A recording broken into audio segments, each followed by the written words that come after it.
Pada kesempatan ini kita akan bahas tentang perkara yang penting untuk selalu kita ingat, yaitu tentang jerat-jerat syaitan ya.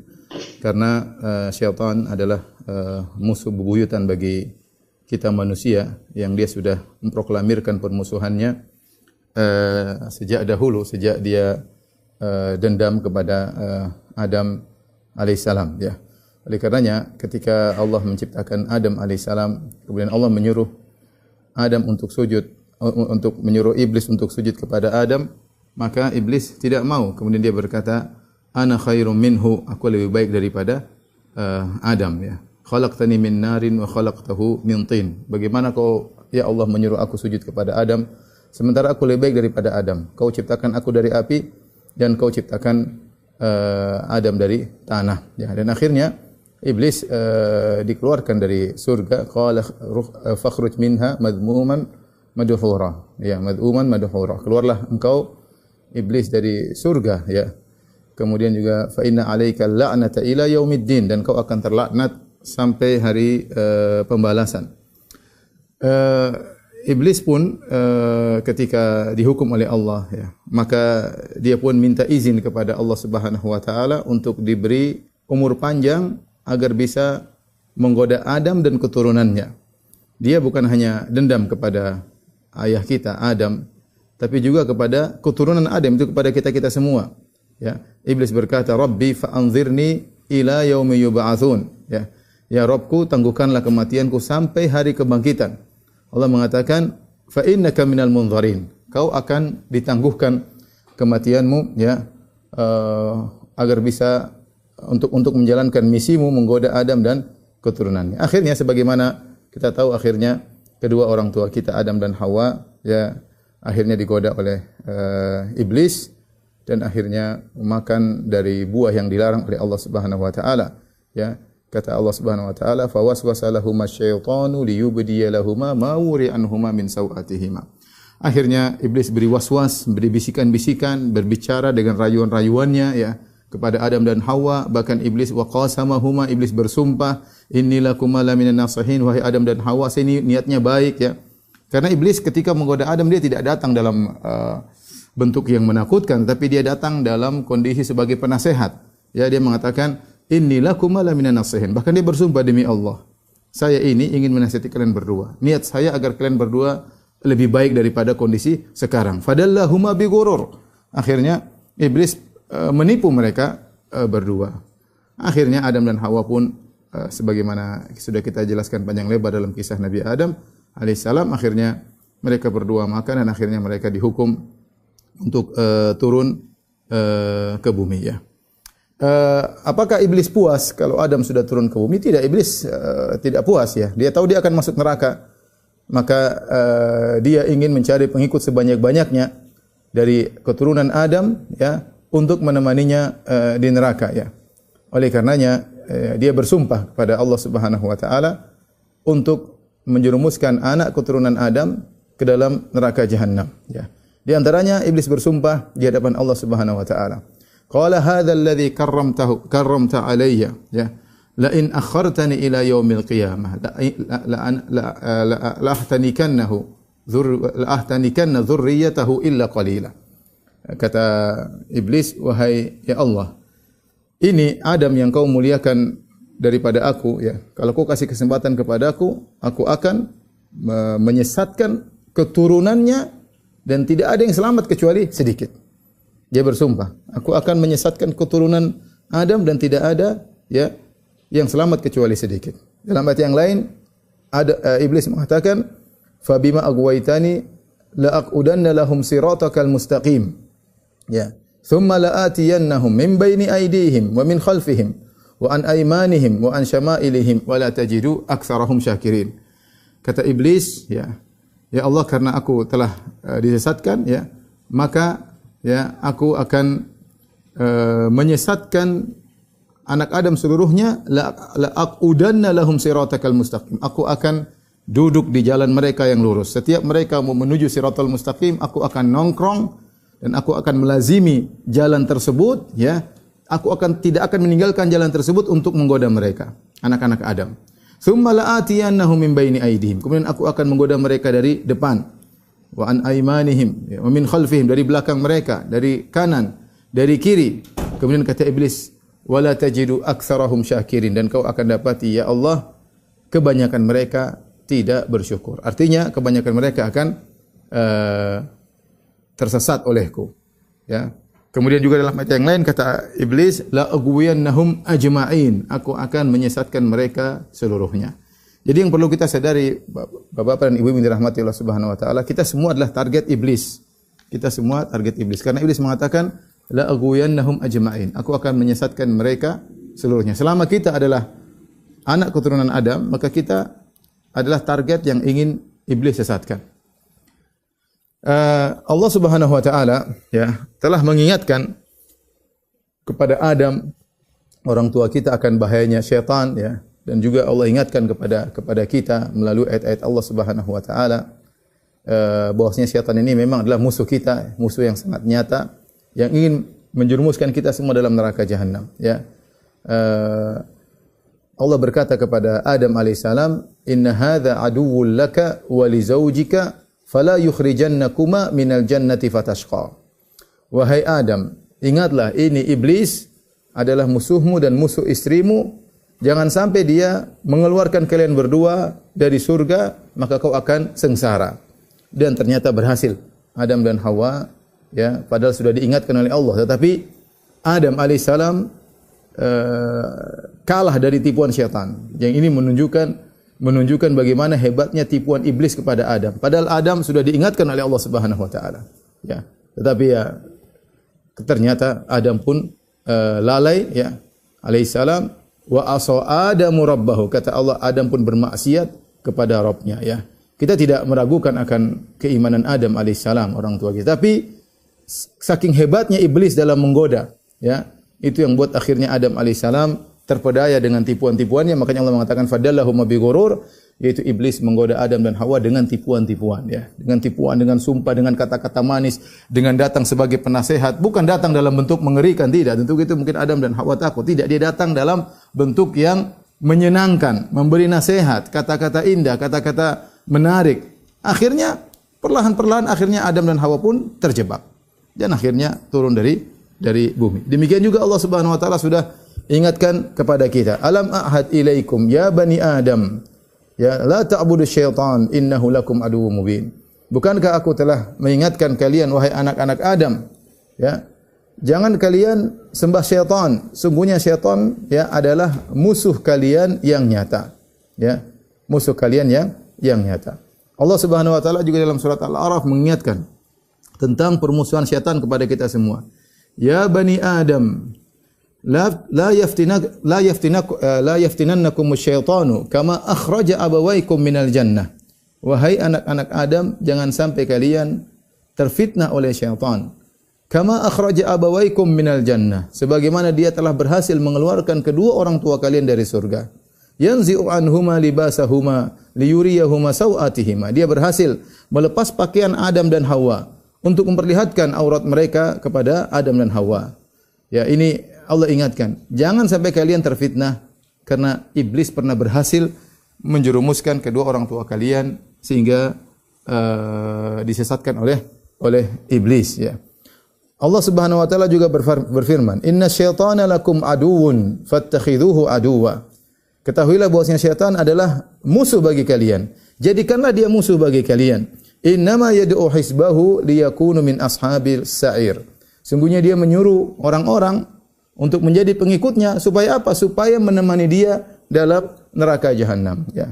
Iblis baru puas kalau kita menemani dia di neraka. Selama kita tidak menemani di neraka, dia tidak puas.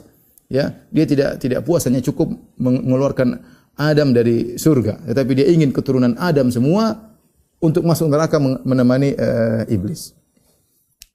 Taib, ikhwan dan akhwat yang dirahmati Allah Subhanahu wa taala. Jadi pada kesempatan kali ini kita akan membahas tentang syaitan dan bagaimana jerat-jeratnya ya.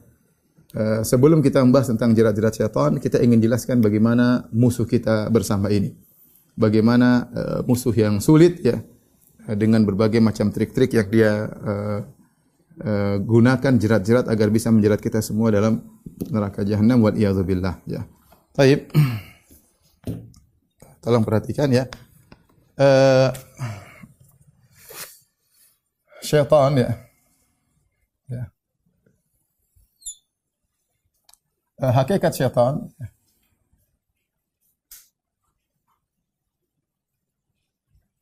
Kemudian yang kedua mungkin kita bahas hakikat musuh-musuh kita ya. Hakikat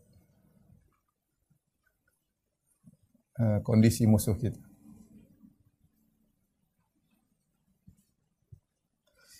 Baru kemudian kita bahas jirat-jirat syaitan. Yang pertama yang saya sampaikan bahwasanya orang sering bertanya, Ustaz, apa bedanya syaitan dengan iblis dengan jin ya. Jadi bedanya iblis, kalau iblis ya, jadi ada kita tahu ada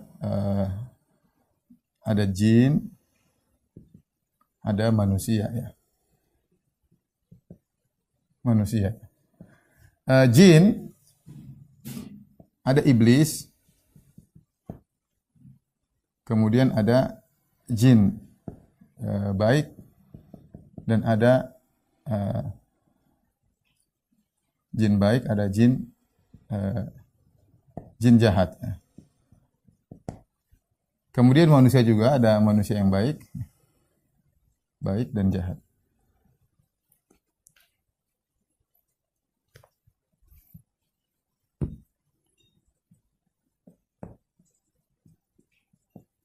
Adapun iblis, inilah dia berasal dari golongan jin, tetapi ditangguhkan berasal dari golongan jin yang ditangguhkan umurnya.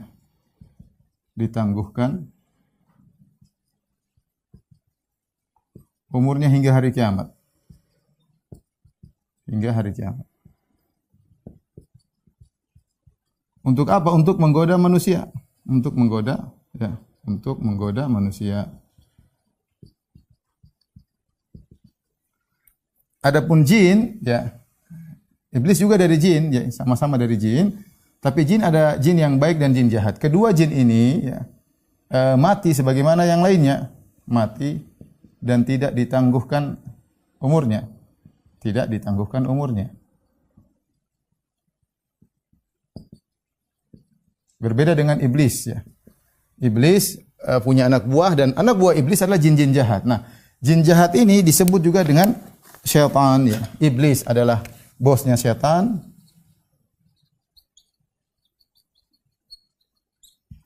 Jin yang jahat disebut juga dengan syaitan. Anak buah iblis. Jin yang baik tidak tentunya karena kita tahu di antara jin wa anna minna salihun wa minna duna dzalik kunna tara'iqa qidada. Kata jin dalam surat Al-Jin, di antara kami ada yang soleh dan di antara kami ada yang tidak soleh. Kami bermacam-macam juga model jin. Manusia yang baik ya, tentu adalah orang soleh. Manusia yang jahat juga disifati juga dengan syaitan. Ya. Ya. Sebagaimana Allah Subhanahu Wa Taala mengatakan wa kadzalika ja'alna likulli nabiyyin aduwan syayatinal insi wal jinni. Sebagaimana kami telah menjadikan bagi setiap nabi ada musuh syayatinal insi wal jinni, syaitan manusia dan syaitan jin. Jadi syaitan itu sifat buruk. Manusia yang buruk disebut juga dengan syaitan. Ya. Jin yang buruk juga disebut dengan syaitan. Yang syaitan manusia maupun syaitan jin adalah sama-sama anak buah iblis. Ini juga anak buah iblis. Ya.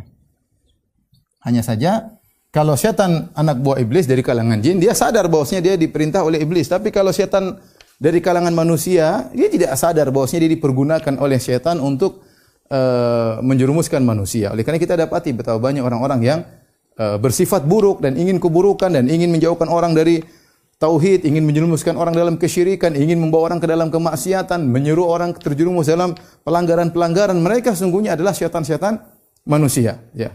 Mereka kalau dibilang bos mereka syaitan, mereka tidak sadar, tapi sesungguhnya mereka adalah anak buah syaitan. Dari sini kita paham bahwasanya yang menggoda nenek moyang kita yaitu Adam alaihissalam adalah iblis.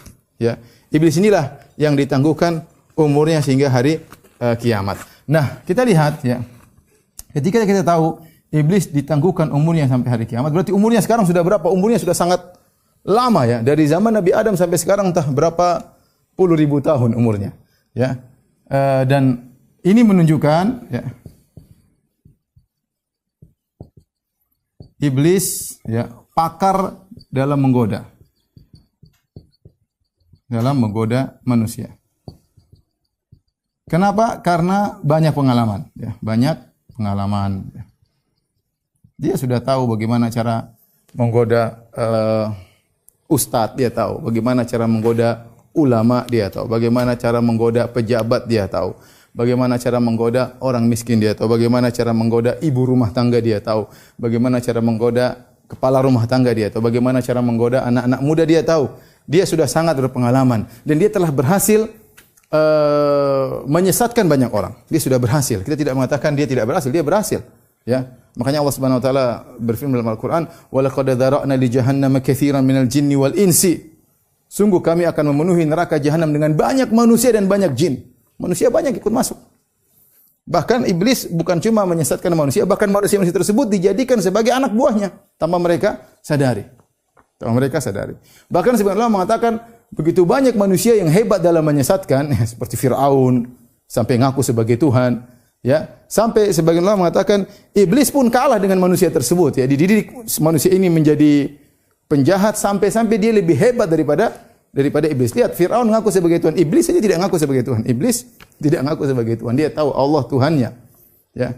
Fir'aun sombong sampai ngaku sebagai Tuhan. Namrud sombong sampai ngaku sebagai Tuhan, ya. Sampai dikatakan tentang Jaham bin Safwan.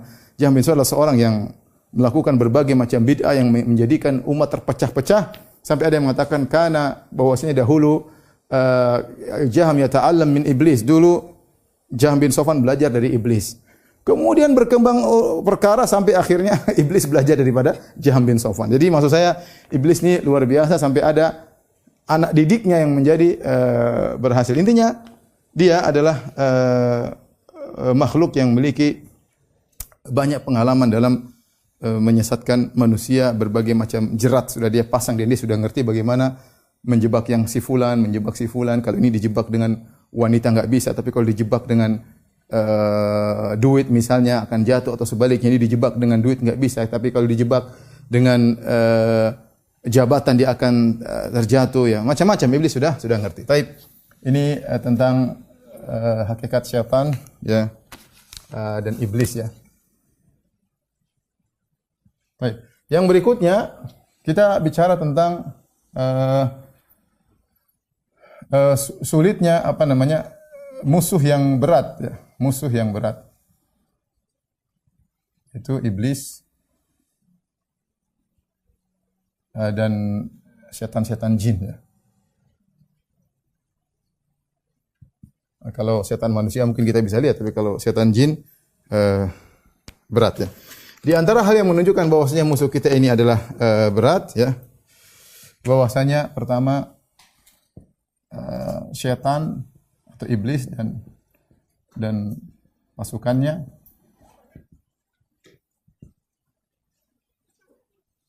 melihat kita namun tidak terlihat oleh kita. Kata Allah Subhanahu wa taala, "Innahu yarakum huwa wa qabilatuhu min haitsu la tarawnahum."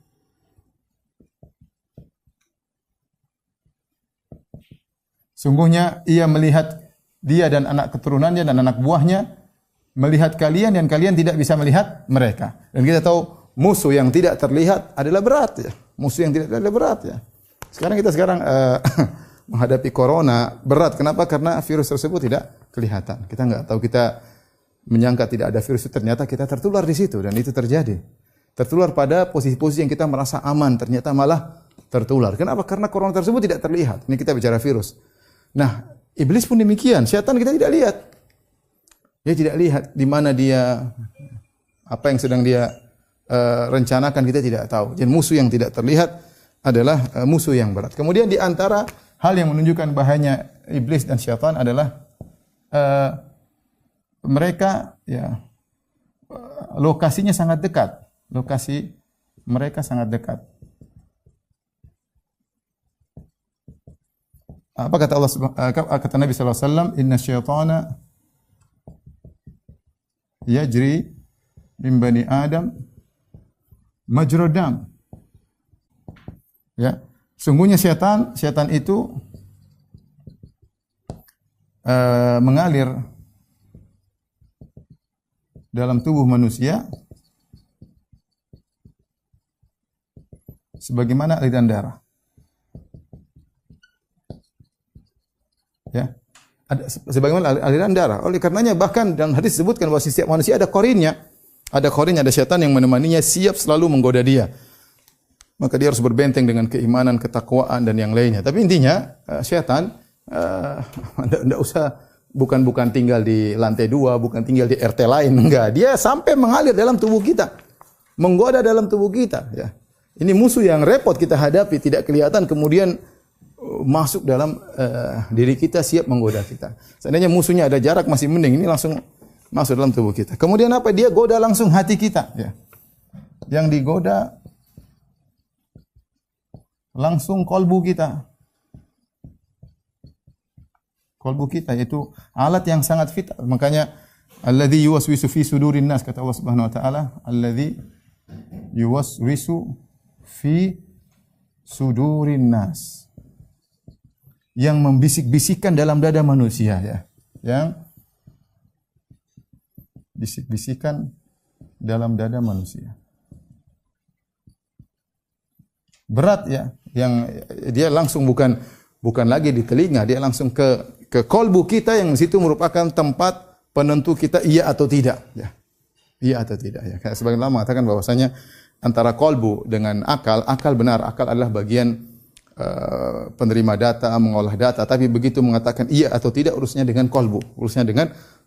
Iya lakukan atau tidak, ya. Dan itu bagian tempat yang digoda oleh syaitan, tempat mengambil keputusan. Ini berbahaya, ya. Ini menunjukkan bahayanya syaitan. Kemudian di antara menunjukkan bahayanya syaitan, ya.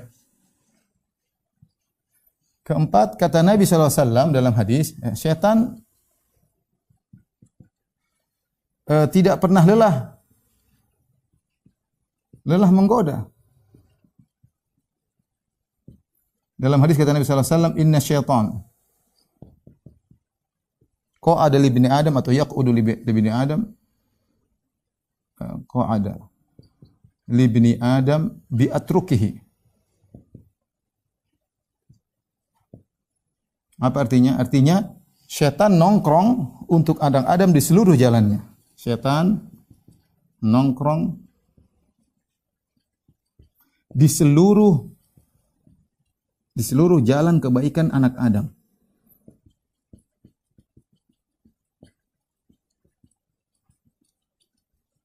Di seluruh jalan kebaikan anak Adam, mau apapun dia akan goda. Lanjutan hadis ini disebutkan kalau ada yang mau masuk Islam, dia akan mengatakan, kenapa kau masuk Islam? Nanti kau akan berpisah dari bapak dan ibumu dan keluargamu, kau akan dimusuhi oleh bapak dan ibumu. Dia ganggu, dia bisik-bisik, dia nongkrong di situ. Nongkrong dan dia sabar dalam menggoda manusia, ya. Sabar dalam menggoda manusia. Kalau dia mau berhijrah, maka akan takut-takut kau akan meninggalkan tempatmu, kau akan meninggal pekerjaanmu, kau akan berpindah ke suatu tempat yang baru, yang situ tidak ada teman-temanmu, kau akan asing di sana, sehingga orang akhirnya tidak mau berhijrah. Kalau dia mau berjihad, maka akan datang syaitan menggoda, ya, kau akan berjihad. Kalau kau mati, nanti anak-anakmu siapa yang ngurusin, ya. Makanya dikatakan al-walad makhbalah majbanah. Anak-anak itu bisa bikin jadi penakut, bisa jadikan pelit. Ya, orang mau sedekah mikir anaknya enggak jadi. Orang mau berjihad mikir anaknya enggak jadi, ya. Setan akan menggoda kalau kau berjihad, bagaimana anak? Bagaimana istrimu? Kalau kau mati, istrimu akan dinikahi lagi oleh laki lain, hartamu akan dibagi-bagi. Dia selalu menggoda segala jalan kebaikan, dia nongkrong. Nabi yang bilang. Dan ini sebagaimana pembenaran dalam firman Allah yang sudah kita sebutkan tadi dalam surat Al-A'raf, kata syaitan, "Fabima aghwaytani la aqudanna lahum siratakal mustaqim, thumma la atiyannahum min baini aydihim wa min khalfihim wa an aymanihim wa an syama'ilihim wa la tajidu aktsarahum syakirin. Kata syaitan kepada iblis, kata iblis depan Allah Subhanahu wa taala. Kata iblis depan Allah dan dia bersumpah. Ya, kata dia la aqudanna lahum siratal mustaqim. Siratal mustaqim. Aku akan nongkrong ya, duduk di jalan kebaikanmu ya Allah untuk menghalangi mereka. Setan sampai tidak dikatakan la aqudanna lahum ala siratikal mustaqim. Sampai sebenarnya mengatakan Allah tidak menggunakan kata ala. Karena kalau ala berarti seakan-akan setan berkata, "Ya Allah, aku akan berdiri di atas jalan kebaikanmu untuk menghalangi mereka." Tetapi Allah menghilangkan kata ala, "La aqudanna lahum sirataka," langsung. Aku akan nongkrong di jalanmu, seakan-akan iblis dan jalan tersebut suatu hal yang saling melazimi dan seakan-akan dia tidak akan pernah meninggalkan jalan tersebut. Yang menunjukkan gigihnya iblis dan anak buahnya dalam menggoda anak Adam. Dan dia akan datang menggoda dari depan, dari belakang, dari kanan, dari kiri. Maksudnya apa? Dia tidak pernah lelah. Kalau dari depan tidak berhasil, dari belakang. Dari belakang tidak berhasil, dari kanan. Dari kanan tidak berhasil, dari kiri. Segala celah yang mungkin untuk menggoda anak Adam, iblis akan berusaha goda. Ya.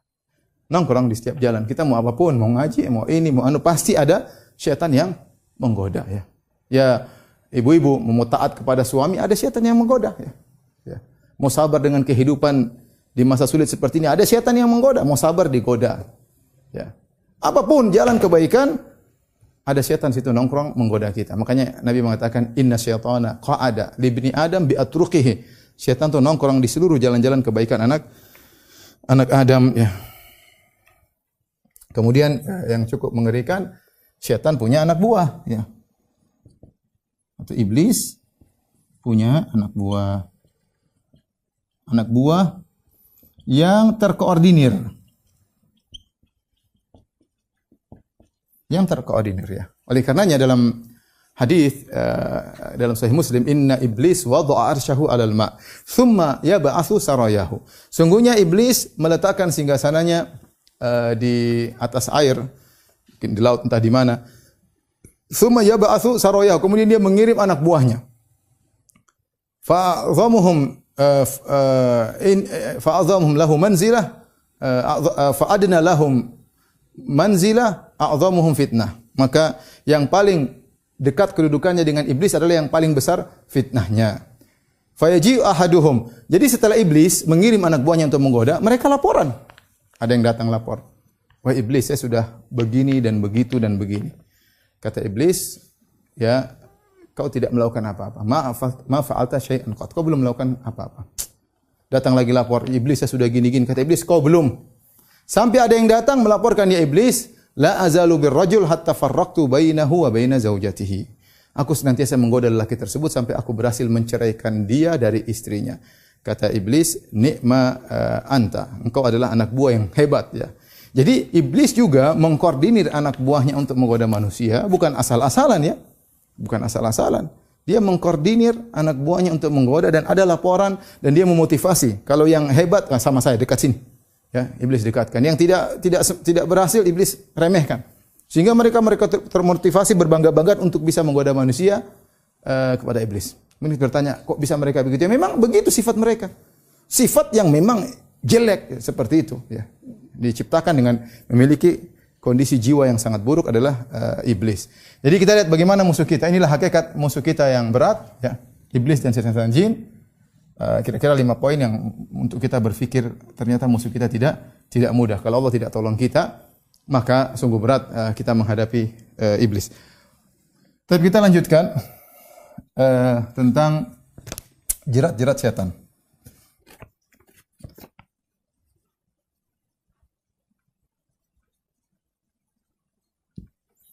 Jerat-jerat setan. Jerat-jerat setan tentu sangat banyak. Sudah kita sampaikan iblis sudah mungkin umurnya 20-an ribu tahun, kita enggak tahu umurnya berapa dan dia sudah banyak pengalaman ya. Dan dia terus melatih anak buahnya untuk menggoda kita semua. Tapi secara umum ada beberapa poin yang disebut oleh para ulama yang menunjukkan bagaimana trik-trik iblis dalam menggoda manusia. Seperti disebutkan oleh Ibnu Qayyim rahimahullah taala ya, di antaranya iblis melihat kecenderungan seseorang.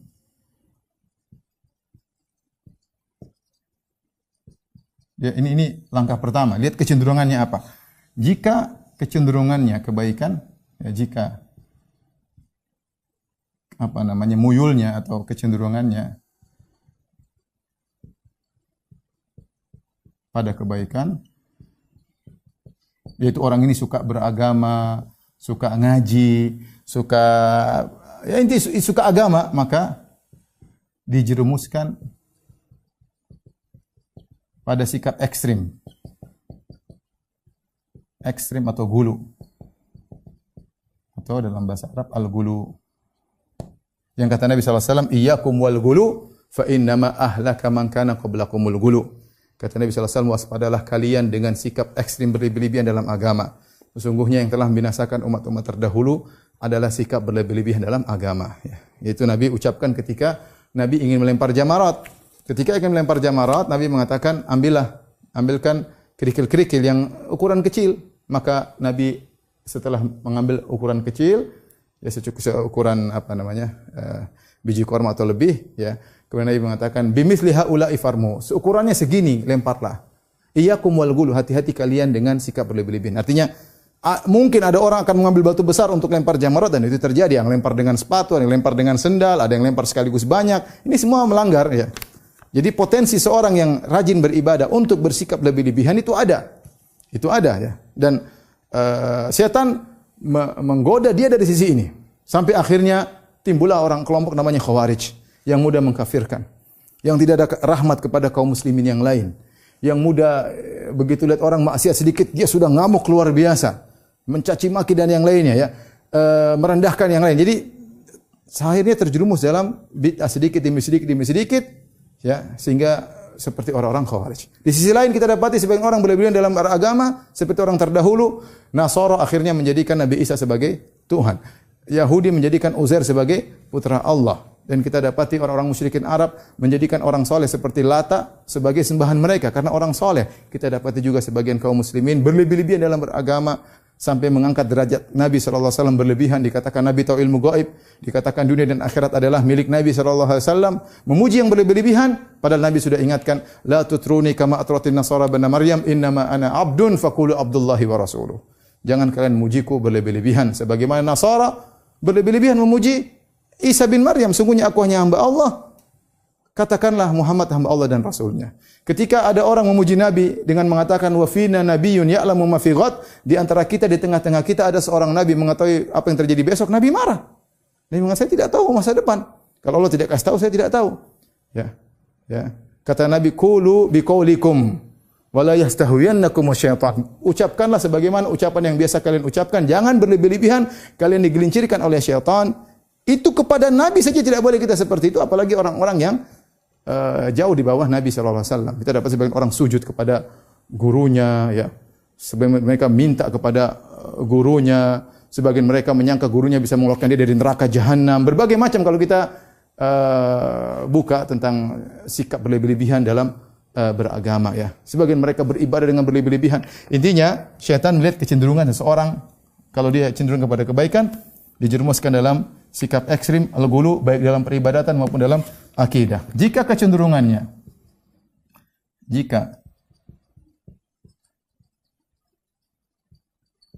kepada maksiat, maka dijerumuskan dalam ditenggelamkan dalam kemaksiatan. Dalam kemaksiatan.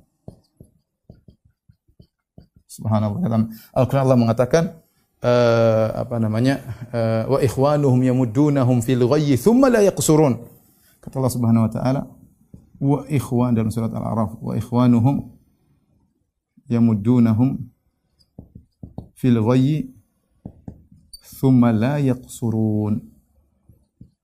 Yaitu ikhwanuhum, yaitu syaitan-syaitan membantu terus menggoda manusia-manusia yang menjadi teman-teman mereka pelaku maksiat dalam kesesatan, terus didorong, dibantu untuk terus dalam kesesatan, tsumma la yaqsurun, dan mereka tidak pernah lelah. Ya, tidak pernah lelah. Setan-setan tidak pernah lelah dalam menggoda manusia. Terus kalau sudah tertarik terus dijerumuskan sampai kalau bisa kafir, ya. Maksiat terus, ini terus dan seterusnya. Makanya Allah mengatakan, "Alam taro anna arsalna syayatina 'alal kafirina ta'uzzuhum azza." Tidak kalian bagaimana lihat kami mengirim setan-setan kepada orang kafir menggoyang mereka. Maksudnya apa? Dibuat kalau tidak bermaksiat jadi gelisah. Dibuat kalau tidak bermaksiat dia jadi gelisah. Dia ingin bermaksiat. Kenapa? Syaitan terus menggoda. Jadi hati-hati, jangan disangka bahwasanya godaan syaitan cuma masalah kemaksiatan, bahkan dalam berlebihan dalam beragama juga adalah salah satu tipuan syaitan. Tapi di antara trik-trik syaitan, jerat-jerat syaitan adalah tazjin. Dan ini banyak menghiasi kemaksiatan. Ya, Allah dalam syaitan pernah bersumpah, la uzayyinanna lahum fil ard. La uzayyinanna lahum fil ard. Artinya, ya Allah, aku akan menghiasi maksiat. Aku akan menghiasi maksiat. Dan betapa banyak orang terjumus dalam maksiat, kekufuran gara-gara hiasan syaitan, ya. Makanya kata Allah Subhanahu wa taala, wa iz zayyana lahumus syaitanu a'malahum wa qala la ghaliba lakumul yawma minan nasi wa inni jarul lakum. Ketika terjadi perang Badar, ketika orang-orang musyrikin ragu-ragu, syaitan datang. Syaitan bisikan mereka, wa izzayyana lahumus syaitan. Syaitan menghiasi mereka. Tenang wahai Abu Jahal dan kawan-kawan, kalian tidak akan kalah, kalian banyak, aku akan menolong kalian. Akhirnya kalah, ya. Syaitan menghiasi. Dalam ayat yang lain, wa zayyana lahumus syaitanu a'malahum. Wa zayyana lahumus syaitanu ma kanu ya'malun. Syaitan menghiasi amal perbuatan mereka sehingga mereka semangat melakukan kemaksiatan. Ini yang terjadi, ya. Lihatlah bagaimana Adam alaihissalam. Adam alaihissalam, dia di surga. Dan terlalu banyak buah yang bisa dia makan, terlalu banyak pohon yang indah. Satu saja yang haram. Tetapi syaitan menggoda Adam dengan menghiasi kemaksiatan tersebut. Sehingga dia lebih condong pada yang ini. Lebih condong pada yang haram. Kenapa? Karena syaitan menghiasi. Disebutlah ini syajaratul khuldi, pohon abadi, kalau kau makan kau akan abadi. Bohong semua, ini iblis bohong. Ya. Dinamakan dengan nama yang indah, pohon keabadian. Kalau kau makan kau akan menjadi malaikat dan kau akan menjadi raja yang sungguhnya. Dihiasi sampai akhirnya Adam dan Hawa makan. Padahal yang halal banyak. Makanya saya katakan demikian juga di dunia ini banyak yang halal. Tetapi ketika syaitan menghiasi kita, kita terjebak pada suatu yang haram. Itu yang menarik. Padahal yang halal banyak dan kita bisa menempuh hal tersebut. Tapi syaitan menghiasi, artinya kita tertarik pada yang haram tersebut. Kita hakikatnya apa sih? Tidak benar. Ya. Hakikatnya adalah kesengsaraan. Tetapi syaitan menghiasi sampai maksiat tersebut menjadi indah di mata manusia. Saking indahnya sampai kalau dia tidak melakukannya dia gelisah. Bingung kalau tidak melakukannya. Ya, dan ini terjadi. Dibuat kecanduan oleh syaitan. Dibuat kecanduan. Dan itu salah satu bentuk cara syaitan menggoda manusia dengan menghiasi maksiat, ya. Taib, adapun urutan godaan syaitan, atau prioritas, ya, kalau kita bicara skala prioritas syaitan dalam menggoda. Dan ini disebut oleh Ibnu Qayyim rahimahullah taala. Ya. Perhatikan. Yang pertama syaitan goda agar terjerumus dalam kekafiran, syirik, kemunafikan. Ini yang pertama. Bagaimana manusia bisa terjerumus dalam kekufuran? Karena kalau terjerumus kekufuran selesai jadi teman syaitan di neraka jahanam. Coba bayangkan bagaimana orang-orang Nasara, ya, bagaimana mereka bisa menyembah Nabi Isa, dihiasi luar biasa oleh syaitan. Yahudi tidak menyembah Nabi Isa. Orang Nasara jumlahnya miliaran. Terpedaya bagaimana manusia yang mereka dapatkan dalam Injil mereka, manusia tersebut lapar, manusia tersebut ketakutan, manusia tersebut Nabi Isa alaihissalam tidur, ya, manusia tersebut Nabi Isa alaihissalam berdoa, sujud, ya, kemudian ditangkap, ketakutan, dianggap sebagai Tuhan. Dengan dihias, akhirnya, ya, bagaimana orang bisa menyembah manusia? Lihat bagaimana banyak orang menyembah berhala, subhanallah, lihat sebagian berhala kita sedih. Patung mereka pahat sendiri, mereka letakkan patung tersebut, mereka sembah. Mereka kasih makan patung tersebut, makanan tersebut dimakan oleh burung-burung. Gimana otak mereka jalan? Tapi setan menghiasi. Ya, setan menghiasi. Ya. Ada yang menyembah matahari, menyembah bintang, setan menghiasi. Ya. Bagaimana? Ini yang pertama, bagaimana menjerumuskan manusia dalam syirik dan kemunafik. Kalau tidak berhasil, maka dijerumuskan kepada bid'ah dengan berbagai macam modelnya. Bid'ah. Bid'ah, ada bid'ah yang sampai pada kekufuran, ada bid'ah yang sekedar maksiat. Bertingkat-tingkat. Kenapa dijerumuskan kepada bid'ah? Karena bid'ah lebih disukai oleh syaitan daripada maksiat. Ya, kata Sufyan Ats-Tsauri, al-bid'atu ahabbu ila syaitan ila iblis minal maksiyah. Bid'ah lebih disukai oleh iblis daripada maksiat. Kenapa? Al-maksiyatu yutabu minha wal bid'atu la yutabu minha. Adapun maksiat orang masih mungkin bertobat. Kenapa? Dia sadar itu maksiat. Tapi kalau orang sudah terjerumus dalam bid'ah, dia tidak sadar kalau dia bermaksiat. Dia menyangka itu adalah ibadah yang mendekatkan dia kepada Allah. Dia minta-minta kepada kuburan, dia menyangka itu adalah ibadah. Repot. Dia berzikir sambil joget-joget, dia menyangka itu ibadah. Gimana mau kita suruh taubat?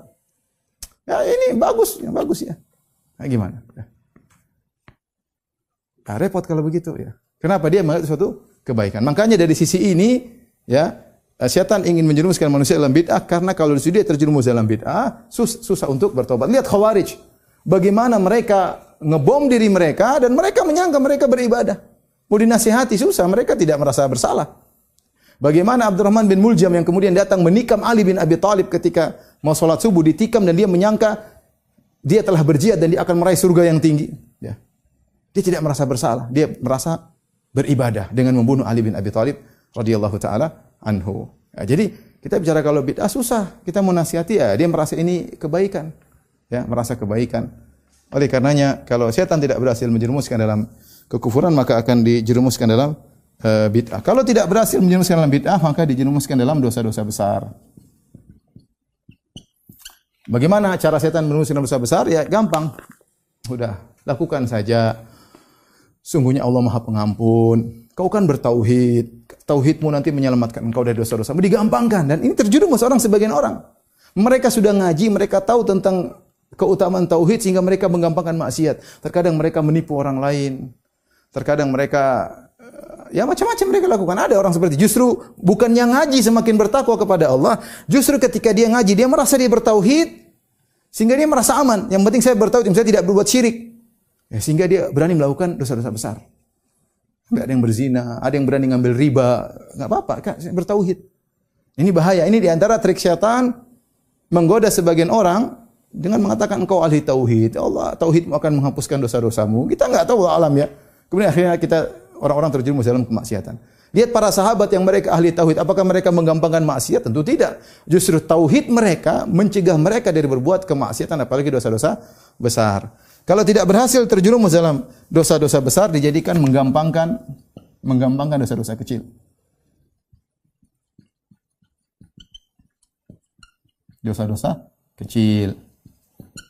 Setan datang, itu dosa kecil. Lihat cewek, lihat nonton film apa enggak ada dosa kecil, bukan dosa besar. Benar, bukan dosa besar, dosa kecil, ya. Gampang, tinggal sholat selesai, ya. Tinggal istighfar selesai. Yang penting tidak lakukan dosa besar, Allah akan ampuni. Digampangkan seorang melakukan dosa-dosa kecil dan itu terjadi, ya. Digampangkan, ya.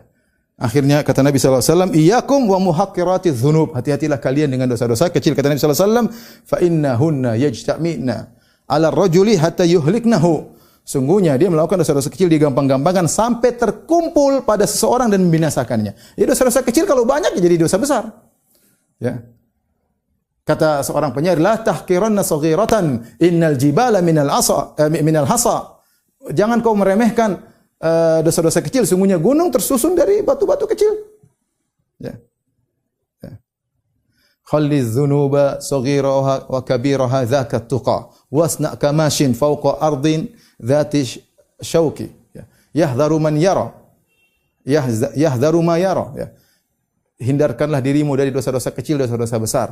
Semuanya tinggalkan. Jadilah engkau seperti orang yang berjalan di atas suatu jalan yang banyak durinya. Hati-hati. Mau duri kecil, duri besar, hati-hati. Ya, dia hati waspada. La tahqiranna saghiratan. Jangan kau remehkan dosa kecil. Innal jibala minal hasa. Sungguhnya gunung itu berasal dari batu-batu kecil. Ya, hati-hati Oleh karena setan kalau tidak berhasil menjatuhkan seorang dalam dosa besar, dia membuat seorang menggampangkan dosa-dosa kecil ya. Nah, jadi masalah terkadang orang menyangka dosa kecil ternyata dosa besar. Hati-hati. Ya, hati-hati. Taib ya, yang berikutnya, kalau ternyata tidak berhasil menjerumuskan dalam dosa kecil, dibuat sibuk dengan perkara-perkara yang mubah. Disibukkan dengan perkara-perkara yang boleh, perkara-perkara mubah. Inilah jalan-jalan ke sana, jalan-jalan ke sini, baca ini, baca anu, main ini, olahraga sana. Kita bilang boleh, tapi jangan kebanyakan. Di antara tipuan syaitan kita dibuat terjebak dengan perkara-perkara yang mubah sehingga waktu kita habis. Ketika kita mati catatan amal kita cuma sedikit. Kenapa sibuk jalan ke sana, sibuk jalan ke sini, safar ke sana, safar ke sini, baca ini, nonton ini, komentar anu, main ini, main anu, ngobrol sana, ngobrol sini. Kapan solatnya, kapan baca Qur'annya, kapan berbakti sama orang tuanya, kapan zikirnya. Habis waktu. Syaitan ingin. Sehingga ketika kita meninggal dunia, catatan amal kebaikan kosong. Isinya amal mubah, perkara-perkara yang boleh. Jalan ke sana, jalan ke sini, main sana, main ke sini, kumpul sana, grup sini, grup sini. Hati-hati. Bukannya dilarang, ini bagus. Orang sibuk dengan perkara yang baik, yang boleh, sehingga dia terhindar dari kemaksiatan. Tapi jangan berlebih-lebihan. Karena hidup kita cuma sebentar. Apalagi ibu, sebagian ibu sudah tua ya. Sudah tua, sudah semakin peot, kemudian masih malas beribadah, terus kapan lagi mau nunggu siapa ya? Mau nunggu malaikat maut menjemput. Udahlah kita bertakwa kepada Allah. Umur yang tinggal, kita enggak tahu siapa yang meninggal. Tapi maksud saya, biasanya yang sudah tua lebih dahulu meninggal biasanya, meskipun tidak harus ya. Tapi maksud saya kalau kita sudah tahu kita sudah semakin tua, sudah di atas 40, saya juga sudah di atas 40. Maka kita kembali kepada Allah Subhanahu wa taala. Umur kita tidak tahu kita kapan dipanggil oleh Allah. Betapa sering seorang keluar dari rumahnya, tidak terbetik dalam diri 1% pun dia akan meninggal, tiba-tiba dia meninggal. Ya. Wala tadri wa ma tadri nafsun madza taksibu ghadan. Wa ma tadri nafsun bi ayyi ardin tamut. Seorang tidak tahu apa yang dilakukan besok dan seorang tidak tahu di mana dia akan meninggal dunia. Ya. Tapi kita lihat sekarang di musim corona banyak orang kaya, uangnya banyak, tapi dia nggak bisa menyelamatkan diri. Kasih virus kena meninggal dunia. Tapi hati-hati jangan tersibukkan dengan perkara-perkara mubah sehingga akhirnya membuat kita kosong dari amal saleh. Yang terakhir kalau setan tidak berhasil menjerumuskan dalam hal ini, disibukkan dengan ibadah-ibadah yang pahalanya kurang. Ya, sehingga meninggalkan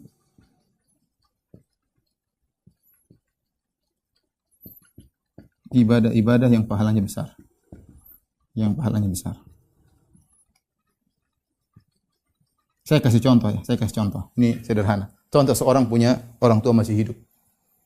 Kan pahalanya besar kalau dia menyenangkan ibunya, menyenangkan bapaknya. Tapi setan buat dia lalai dari ibunya. Dia sekedarnya saja. Kepada ayahnya sekedarnya saja. Dia sibuk mungkin apa kek, ini nyantun anak yatim kek, nyantun, ya ini semua bagus. Tapi kita harus punya prioritas. Makanya para sahabat sering bertanya kepada Nabi, "Ya Rasulullah, ayul amali ahabbu ilallah?" Amalan apa yang dicintai oleh Allah?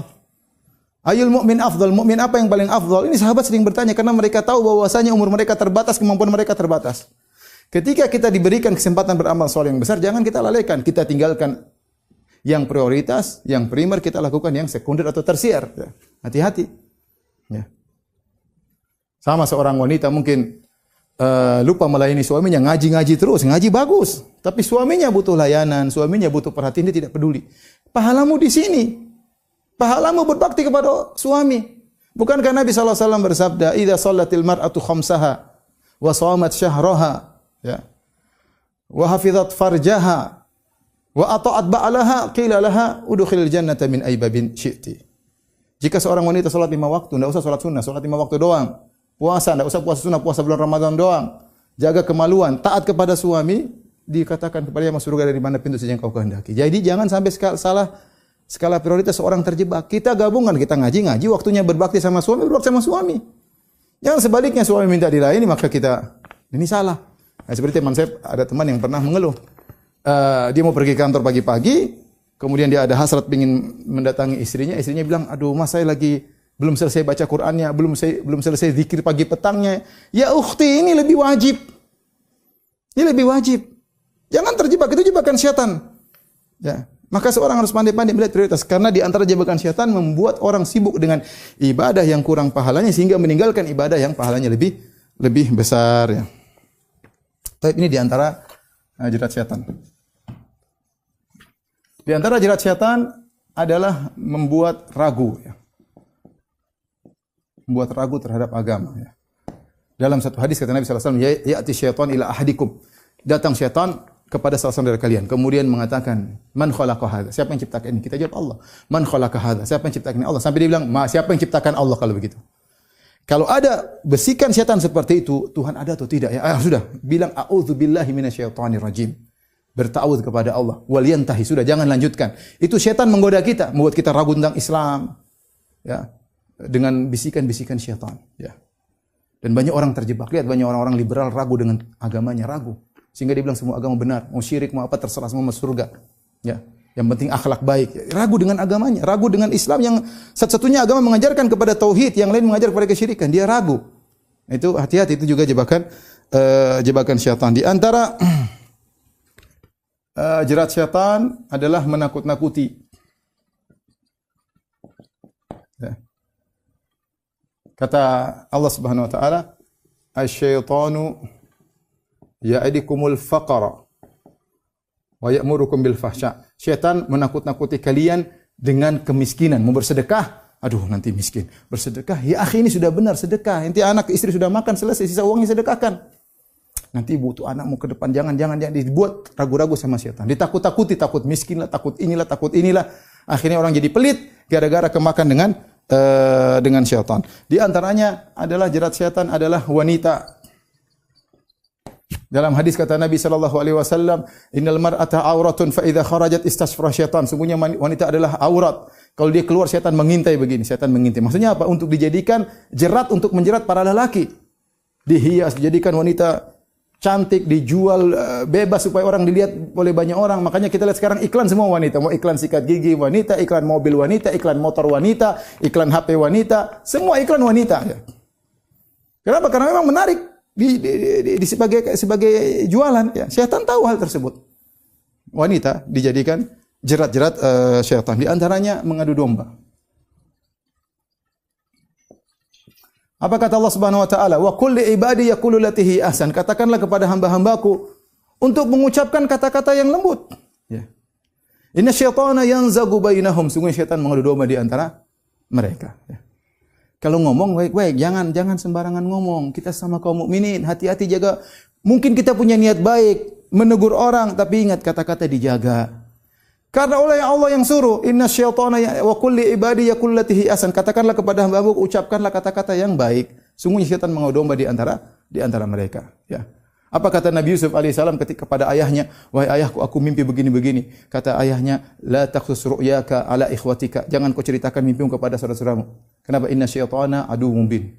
Inna syaitana lil insani aduwwum mubin. Sungguhnya syaitan adalah musuh yang nyata mengadu domba di antara kalian, ya. Hati-hati. Kata Nabi SAW, "Inna syaitan qad ayisa an ya'budahul musallun fi jaziratil Arab, walakin fi tahrishi bainahum." Syaitan putus asa untuk disembah oleh orang-orang yang salat di jazirah Arab, tapi syaitan tidak pernah putus asa untuk mengadu domba di antara kaum muslimin. Kita jangan terjebak dengan sikap adu domba, karena sikap domba itu adalah gerakan syaitan. Sekarang perkara yang menyedihkan, ormas ini bermusuh dengan ormas anu, ya.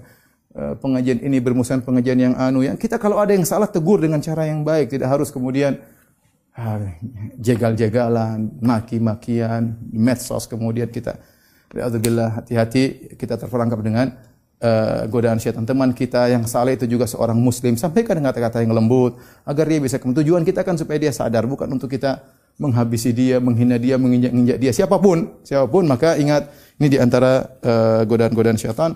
Saya rasa waktunya sudah habis, ya. Insyaallah mungkin lain kali kita bisa sambung.